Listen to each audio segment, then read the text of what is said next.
Picture चालू करो बे। आसमान के शुरुआत आपसे ही करता हूं अखिलेश प्रताप जी, कितना चिपका है आप पर? 30% कक्का खुलेआम सट्टा।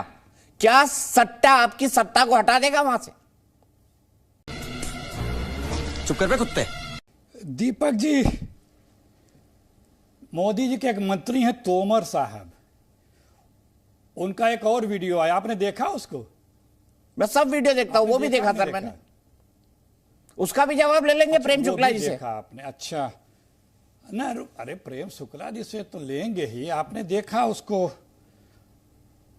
इसका हिस्सा लोग बता रहे हैं कि दिल्ली में बैठे सत्ता के शीर्ष के लोगों को गया है। ये तो वीडियो है, दिख रहा है, मंत्री के बेटे हैं। एक वीडियो इसके पहले आया है। तो भ्रष्टाचार की जननी बनी बैठी है जो दिल्ली की हमारी सरकार, वो झूठे आरोप करती है। जो पकड़ा गया छत्तीसगढ़ में वो व्यक्ति बीजेपी का नेता, सारे बीजेपी के कार्यक्रमों में उसकी फोटो वीडियो है। जो गाड़ी पकड़ी गई वो बीजेपी के मंत्री के भाई की गाड़ी। जो पैसा पकड़ा गया वो बीजेपी का, और वो पैसा दे, वो बता रहा है कि हम पैसा देते हैं कांग्रेस के नेताओं को। अरे भाई, कुछ इतना भी फुल प्रूफ बनाओगे तो कैसे काम चलेगा? क्योंकि आपको लोग पहचान गए हैं। आपका काम है पिछले 10-12 वर्षों से सिर्फ लोगों का चरित्र हनन करना, लोगों पे तोहमत लगाना, लोगों के अपशब्द कहना, आत्म प्रशंसा और पर निंदा में लीन रहना। आपके मंत्री के बेटे सरेआम पैसे ले रहे हैं, खाते में ट्रांसफर करने की बात कर रहे हैं, उस पे तो दही जम जाती है। आपको और आपके विभाग की जांच एजेंसियों को आप कहोगे नहीं। सुप्रीम कोर्ट में आप कहोगे कि इलेक्टोरल बॉन्ड कहां से किसने किसना दिया, यह जानने का अधिकार किसी को नहीं है। अरे वारे ईमानदार धुलाई मशीन वॉशिंग पाउडर साहब, गजब के आदमी है। पीएम केयर फंड सीक्रेट है, कहां से आया, किसको गया? बुरी तरह छत्तीसगढ़ में हार रहे हैं, बुरी तरह। डबल डिजिट तक नहीं पहुंच पाएगी।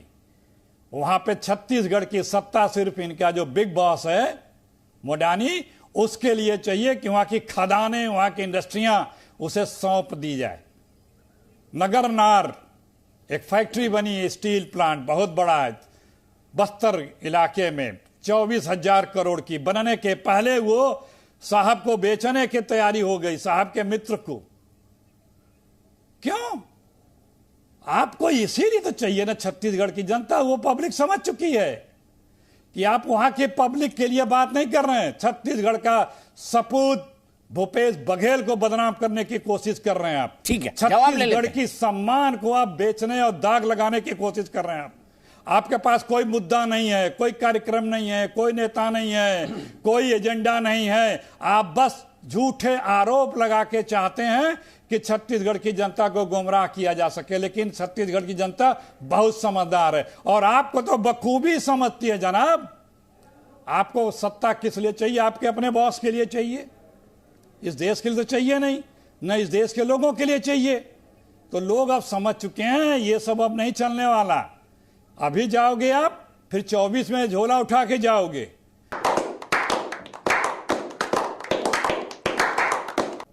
अच्छा अखिलेश प्रताप सिंह जी, 1.5 साल से आप कार्रवाई चल रही है महादेव ऐप पर। आज तक लिखा क्यों नहीं केंद्रीय सरकार को कि भाई ये ऐप सट्टाबाजी कराता है? बी, और अगर बीजेपी के लोग इसमें इन्वॉल्व थे तो 1.5 साल में तो आपकी सरकार में अंदर कर देना चाहिए था सर, किसी को भी। वो जो ड्राइवर पकड़ा गया है, गाड़ी वाले को भी, जिसका नाम आया है वो भी, जो बीजेपी के नेता है। जब ये सट्टा जुआ खिलवा रहे हैं तो इनको तो हवालत के अंदर होना चाहिए। आपकी सरकार ने काम क्यों नहीं किया? तुम्हें उनकी फिक्र करने की जरूरत नहीं है, उनकी फिक्र मैं कर रहा हूं, तुम मेरी फिक्र करो। हमारी ही सरकार ने 450 लोगों पे मुकदमे दर्ज के बंद किए। केंद्र की सरकार का काम है कि विदेशों में जो लोग भगे हुए हैं, बैठे हुए हैं, बार बार कहा गया, प्रदेश के मुख्यमंत्री के द्वारा कहा गया, केंद्र की जांच एजेंसियां क्या करती रही। मुख्यमंत्री ने कई बार कहा, बाद में पत्र भी लिखा, उस पे से जीएसटी वसूलती रही जी उसी महादेव ऐप से। उसी से टैक्स लेते रहे, सट्टा टैक्स, और बताया जाता रहा कि ये बंद करिए, नहीं किया। कौन है ये लोग? वो फरार व्यक्ति वीडियो बनाता है, उस वीडियो को बीजेपी के लोग जारी करते हैं। ईडी क्या प्रेस नोट बीजेपी के केंद्रीय मंत्री बताते हैं, बीजेपी के नेता बताते हैं, प्रवक्ता बने बैठे हैं ईडी के। हमारे प्रधानमंत्री, हमारे भी प्रधानमंत्री हैं, लेकिन इतने शीर्ष पद पर बैठ करके सिर्फ जब असत्य और झूठ बोलते हैं तो हंसी आती है। छत्तीसगढ़ की जनता को, जिस छत्तीसगढ़ में मात्र 270 करोड़ रुपए का गोबर खरीदा गया, वहां 1,500 करोड़ का घोटाला बताते हैं हमारे साहब। अरे थोड़ा झूठ बोलने के लिए भी सच्चाई जांच लिया करिए, आंकड़े का तो कम से कम सत्यता जांच लिया करिए। कहते हैं दारू घोटाला हुआ, वो जो लोगो लगता है बोतलों पे, वो तो फैक्ट्री वाले लगाते हैं। फैक्ट्री वालों क्या रेट पड़ी, क्यों नहीं बंद किया उनको? घोटाला तो वो किए, आपने उनको क्यों नहीं अरेस्ट किया? क्योंकि वो आपके हैं, घोटाला आप लोगों ने कराया। तो देखिए, छत्तीसगढ़ में जनता की चुनी हुई एक अच्छी सी सरकार है, और छत्तीसगढ़ की सरकार की ऐसी योजनाएं हैं कि देश में रोल मॉडल बन चुका है। बीजेपी के नेता, बीजेपी की सरकारें, ये जो गोधान योजना है उसकी तो मोदी जी तारीफ कर चुके हैं, योगी जी तारीफ कर चुके हैं। नक्सल समस्या को 70% कम कर दिया है छत्तीसगढ़ में, उसकी तारीफ खुद गृह मंत्री कर चुके हैं। छत्तीसगढ़ की छवि बदल दी है वहां के मुख्यमंत्री भूपेश बघेल जी ने। कहां अशांत क्षेत्र जाना जाता था, आज एकदम परस्परस है, विकास है, शांति है, उन्नति है, किसान खुशहाल है, नौजवान खुशहाल है, मजदूर महिला सब खुशहाल हैं। बीजेपी को पच नहीं रहा है, क्योंकि वहां की संपदा इनके बिग बॉस को चाहिए, इनके मालिक को चाहिए। नगरनार इतनी बड़ी फैक्ट्री 22,000 करोड़ की क्यों बेच रहे हैं? अभी चालू होने के पहले बेचने का कार्यक्रम क्यों चला दिया? प्रदेश सरकार ने कहा कि अगर बेचना तो आप हमें बेच दीजिए। प्रदेश विधानसभा में बिल भी आया, संकल्प भी पारित हुआ, कानून बदल दिया बिडिंग की कि प्रदेश सरकारें नहीं भाग ले सकती, क्योंकि मित्र को बेचना है ना। ये देश का मालिक तो एक ही है ना, असली मालिक तो पीएम वही है, तो उसके लिए चाहिए। नगरनार भी उसी खुद बेचना है, बाद में और भी फैक्ट्रियां बेच देनी है। तो भ्रष्टाचार जिसके लिए शिष्टाचार है, वो छत्तीसगढ़ के सपूत को बदनाम करने की जो प्रयास कर रहे हैं। छत्तीसगढ़ की जनता खुशहाली की तरफ बढ़ रही है। छत्तीसगढ़ के किसानों को हिंदुस्तान में सबसे ज्यादा धान का मूल्य मिल रहा है। छत्तीसगढ़ में बिजली पानी की सुविधा है। छत्तीसगढ़ में महिलाओं को तरह तरह की सुविधाएं हैं।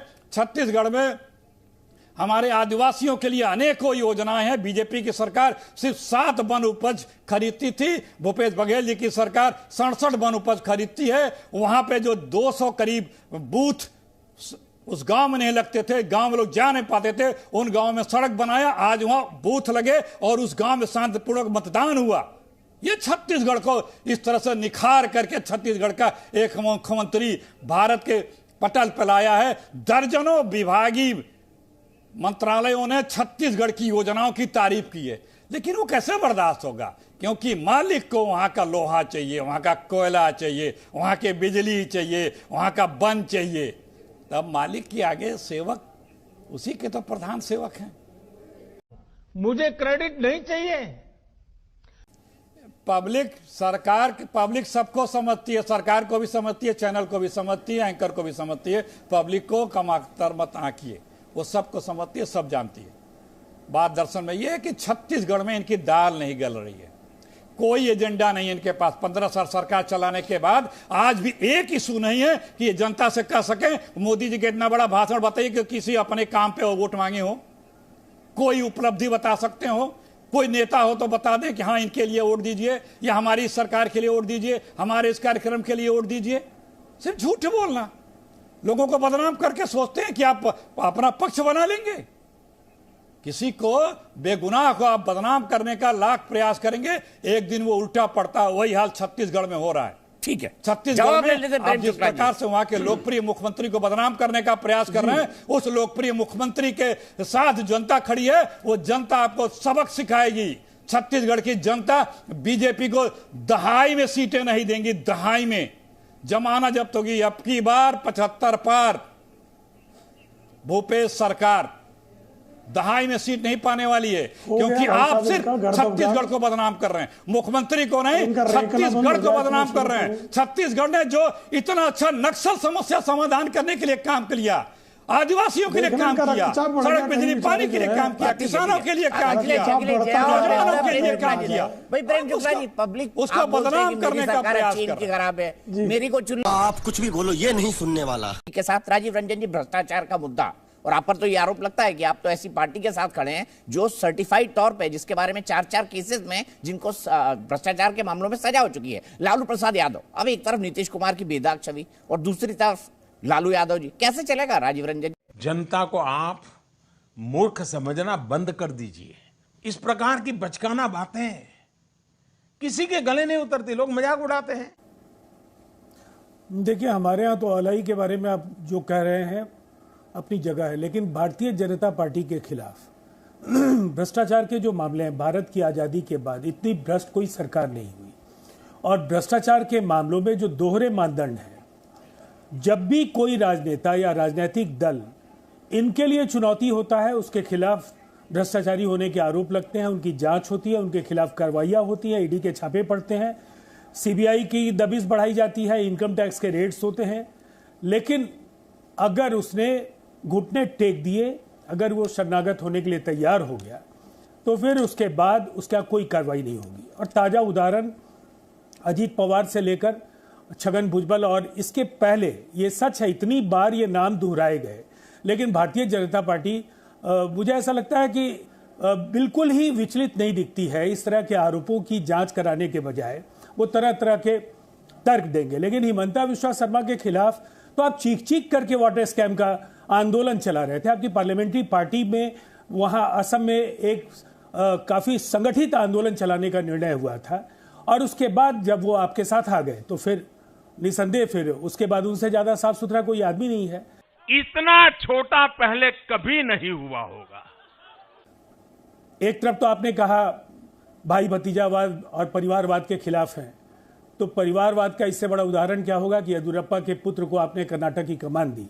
लेकिन येदियुरप्पा का दूसरा परिचय क्या है?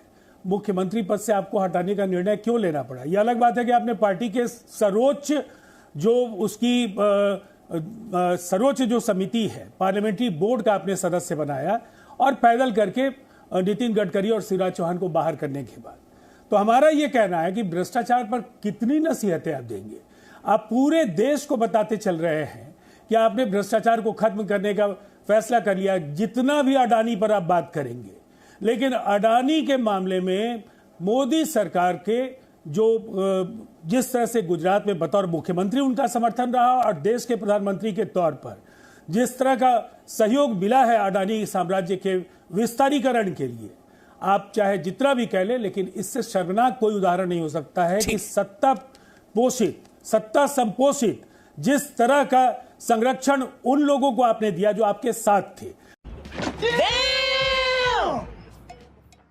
आपके जो भी खिलाफ हैं, उनके छोटे छोटे मामलों को लेकर के भी, या अगर मामले नहीं हैं तो उनके तार जोड़ करके उनके खिलाफ आप कदम उठाएंगे। कौन नहीं जानता हिमाचल की आपकी सरकार केवल इसलिए गिरी कि उस पर गंभीर भ्रष्टाचार के आरोप थे। कर्नाटक की सरकार के खिलाफ जितने तरह के मामले थे भारतीय जनता पार्टी के खिलाफ, 40% कमीशन खोरी और तमाम चीजों को लेकर जनता ने अपना फैसला दिया, और यही होगा। आप ठीक चुनाव के समय जिस तरह से महादेव ऐप के प्रकरण के जरिए छत्तीसगढ़ में अपनी हताशा और अपनी बौखलाहट को जाहिर कर रहे हैं, ये तय है कि आपकी जो हालत है इन 5 राज्यों के चुनाव में बहुत ही बुरी होगी। और ये जो आपके कंधे पर जो वजन होगा 5 राज्यों की हार का, वो लोकसभा के चुनाव में आपकी ताबूत में आखिरी कील ठोकने वाला होगा। ठीक है राजीव, सही बोला आपने।